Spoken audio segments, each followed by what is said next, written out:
بسم اللہ الرحمن الرحیم۔ بہت پرانے وقتوں کی بات ہے۔ ابن سبات بغداد کا نامی گرامی چور تھا۔ وہ چوری ڈکیٹی میں ایسا ماہر تھا کہ ہزاروں چوریاں کرنے کے باوجود قانون کی گرفت میں نہیں آتا تھا۔ آخر کب تک بچتا، ایک دن اسے گرفتار کر ہی لیا گیا اور قانون وقت کے مطابق اس کا ہاتھ کاٹ دیا گیا۔ بعد ازاں اسے جیل میں بھی بھیج دیا گیا۔ بغداد کے لوگ اس کا ذکر ہاتھ کٹا شیطان کے نام سے کرتے تھے۔ وہ قید با مشقت کاٹ رہا تھا۔ 10 سال قید با مشقت کاٹنے کے بعد ایک دن وہ جیل سے فرار ہو گیا۔ جیل سے باہر آتے ہی اسے اپنے پیشے یعنی چوری کو نئے سرے سے شروع کرنا تھا۔ ایک ہاتھ کاٹ جانے اور قید و بند کی صعوبتیں اٹھانے کے باوجود اس کے مزاج پر ذرا بھی برابر اثر نہ ہوا۔ ایک رات وہ اپنی مہم پر نکلا۔ پھرتے پھراتے ایک بڑے گھر میں داخل ہوا۔ گھر کے احاطے میں چاروں طرف کمرے تھے۔ وہ ایک بڑے کمرے میں داخل ہو گیا جہاں کھجور کے پتوں کی چٹائی بچھی ہوئی تھی۔ جائے نماز، ایک تکیہ اور چند ٹوپیاں بھی رکھی ہوئی تھی، اور دوسری طرف پشمینہ کے چند تھال، شالیں اور کپڑوں کے تھان لاوارسی حالت میں پڑے ہوئے تھے۔ بغداد کے چور نے چادر بچھا کر اس کے اوپر تھان رکھے اور ایک گٹھری بنائی اور اس کو باندھنے کی کوشش کرنے لگا، لیکن ایک ہاتھ نہ ہونے کی وجہ سے اس سے گرا نہیں لگ رہی تھی۔ وہ ہانپتا ہوا بیٹھ گیا۔ عین اسی وقت ایک ضعیف شخص کمرے میں داخل ہوا۔ سابات کو گٹھری بناتا دیکھ کر کہا، بھائی یہ کام تم کسی مدد کے بغیر نہیں کر سکتے، میں تمہاری مدد کرتا ہوں۔ سابات نے اسے اپنے ساتھ ملا کر کپڑوں کی 2 گٹھڑیاں بنا دی۔ بڑی گٹھڑی ضعیف شخص نے اپنے سر پر رکھ لی اور چھوٹی اور کم وزن گٹھڑی سابات کو دے کر کہا کہ تمہارا ہاتھ نہیں ہے، اس لیے تم کم وزن اٹھاؤ، جہاں کہو گے میں پہنچا دوں گا۔ سابات اپنے ٹھکانے کی طرف چل پڑا۔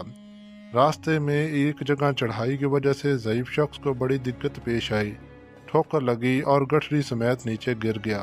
سابات نے غصے میں گالیاں بکی اور اس کی کمر پر ایک زوردار لات رسید کی۔ ضعیف شخص جوں توں کھڑا ہوا اور کمزوری کی وجہ سے گرنے کی معافی مانگنے لگا۔ ابن سبات نے طاقت کے زوم میں 2 بڑی گٹھڑیاں عمر رسیدہ شخص کے سر پر رکھ کر سفر شروع کیا۔ چلتے چلتے وہ ایک کھنڈر میں جا پہنچے جو بغداد کے چور کی پناہ گاہ تھی۔ پھر ابن سبات نے بزرگ سے کہا، دیکھو پہلے چوری کرنے میں پہنچا تھا اور تم بعد میں آئے، لہذا یہ تمام چوری کا مال میرا ہوا اور تم مجھ جیسا سردار پورے بغداد میں نہیں مل سکتا، لہذا آج سے تم میرے شاگرد ہو۔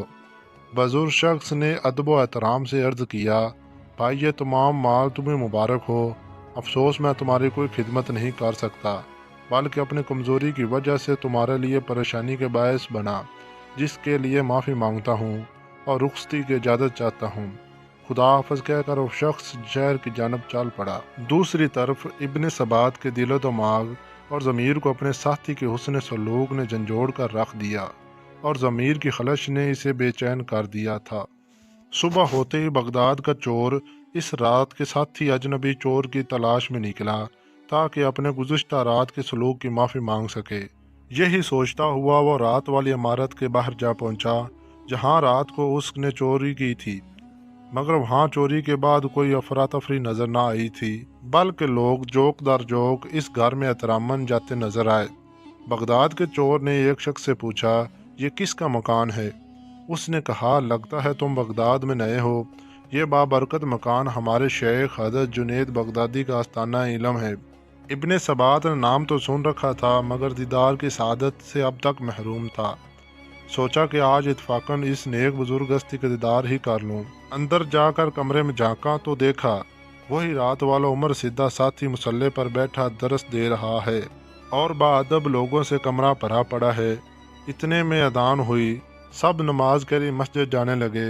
بغداد کا مشہور اور ظالم چور ابن سبات بے سختہ روتے ہوئے آپ کے قدموں میں گر پڑا اور گزشتہ رات کی بد اخلاقیوں پر معافی کا طلبگار ہوا۔ شیخ جنید بغدادی نے اسے زمین سے اٹھا کر اپنے گلے لگا لیا اور مسکراتے ہوئے فرمایا، در توبہ ابھی بھی کھلا ہے۔ ابن سبات کی دنیا ایک لمحے میں بدل چکی تھی۔ وہ شیخ کی حلقہ واردات میں داخل ہوا اور وہ کٹا ہوا شیطان سابو بغداد کا شاطر چور شیخ جنید بغدادی کے زیر سایہ عبادت ریاضت میں وہ نام لیا۔ بغداد کے چور کے بجائے شیخ احمد ابن سبات کے نام سے نہایت عزت و احترام کے ساتھ جانتے ہیں۔ اسی ابن سبات کو ایک مرد خدا حضرت جنید بغدادی کے حسن کردار نے ایک سچا اور پیارا مومن بنا دیا، اور بغداد کا نامی گرامی چور بھی ایک ولی بن گیا۔